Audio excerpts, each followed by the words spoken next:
Every man believes a lie about his own fear, and the lie is this, that the fear is the enemy, that if he were only braver, harder, more disciplined, he could break it and walk free. He cannot. He never could. And tonight I will tell you why. Fear is downstream. When the dread is larger than the thing that provoked it, when the stakes are small but the terror is vast, that fear is not telling you the truth about the moment in front of you. It is the smoke of a fire lit long ago. And while you swing at smoke, the fire burns on, untouched, generating more, and you name yourself a coward for losing a war you never even entered.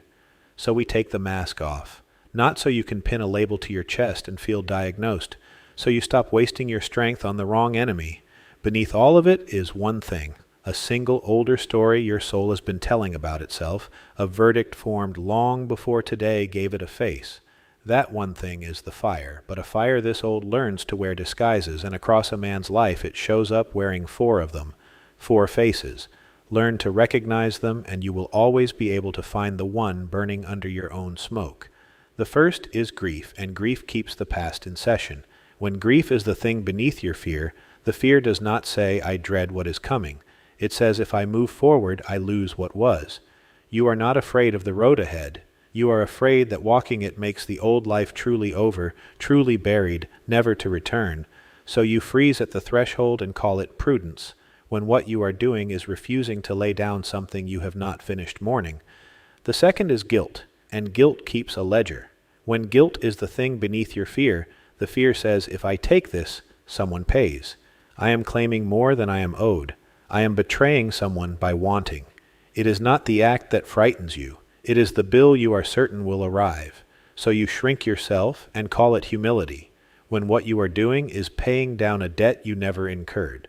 The third is shame, and shame is the deepest of the 4, the one nearly every man mislabels, because shame refuses to announce its own name.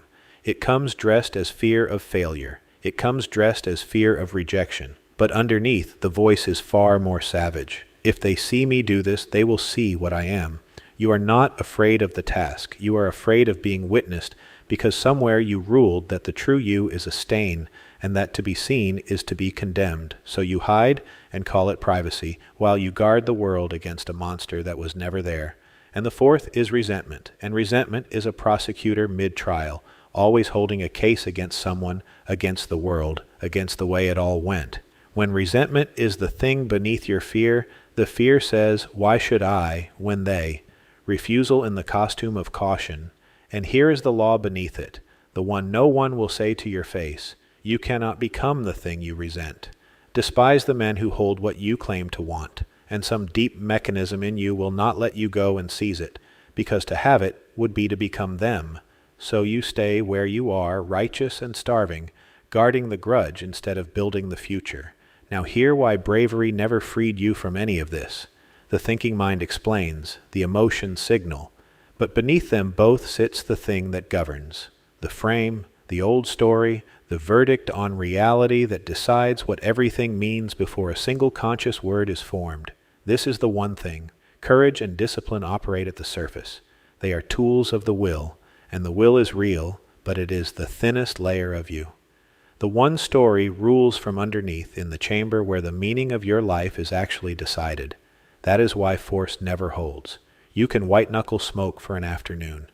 You cannot white-knuckle a fire you refuse to look at. And there is one more thing you must know, because it reveals which way your particular wound is bending. Watch what the fear makes you do. Does it make you shrink, avoid, go silent, vanish, freeze at the edge of your own life? Or does it drive you to overcompensate, to overwork, to chase, to hurl yourself at the thing again and again with a hunger that never fills? Because it runs both directions, the man collapsing away from the wound and the man charging compulsively at it carry the identical wound underneath. And when it loops, when you do the same thing, despise yourself and do it again, that is the charging side, the counterfeit, the hunger wearing the mask of appetite. So here is what I demand of you in this video. Not that you fix yourself. There is nothing in you to fix. You are not a broken machine. You are a man who has been fighting the wrong enemy in the dark. The instant you can name it, that is not fear, that is the old story, that is the verdict I formed before I had words for it, it ceases to be invisible. and what becomes visible can be renegotiated. You do not defeat it by summoning more courage. You see it, you call it by its true name, and you strip it of its power to narrate your fear.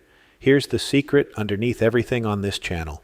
Every pattern you've ever fought, the anger, the anxiety, the sabotage, traces back to one need. One. This need was wired into you before memory, and it has been demanding payment your whole life. It's the reason discipline holds for 3 weeks and then folds.